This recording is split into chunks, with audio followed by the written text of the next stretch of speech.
Salam alaikum wa rahmatullah wa barakatuh.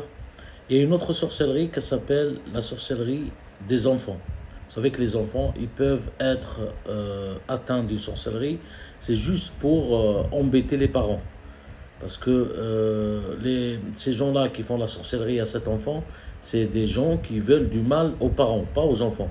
Mais ils font ça pour que les parents, par exemple, si c'était des gens qui travaillent et tout, son fils il tombe malade, ils vont arrêter le travail. C'est ça le but de la personne qui a fait cette sorcellerie.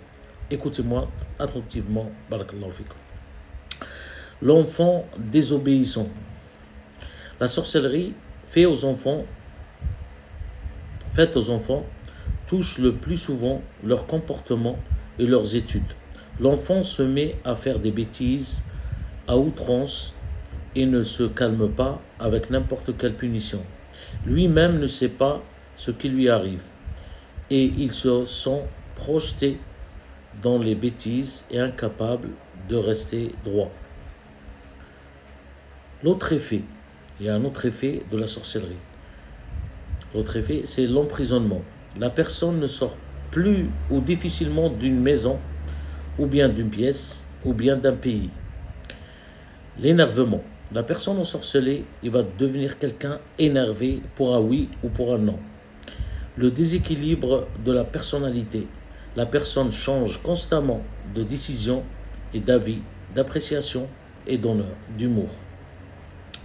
En fait, la personne ensorcelée, il va devenir quelqu'un qui, en fait, il va partir, un exemple, il va partir pour acheter un pull. Il va rentrer dans le magasin, il va faire tout le tour du magasin, il va rien acheter, il va rentrer chez lui. La maladie du doute, de la peur et de l'angoisse. En fait, il va avoir des doutes, il va avoir peur, il va avoir de l'angoisse. Pour s'attirer constamment des problèmes. La sorcellerie par héritage. L'enfant attrape la sorcellerie par le sang de sa mère. Quand la mère sait qu'elle est porteuse de sorcellerie, elle doit faire attention à son enfant.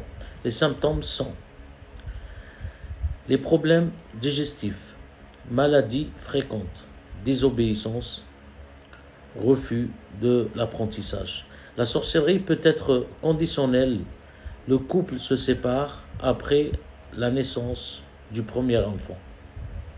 Le mari perdra son travail chaque fois que sa femme le rejoindra. Il y a bien sûr la sorcellerie que se font les gens pour réussir, et ça c'est interdit. Ça s'appelle la sorcellerie blanche, c'est interdit. Assalamu alaikum wa rahmatullah.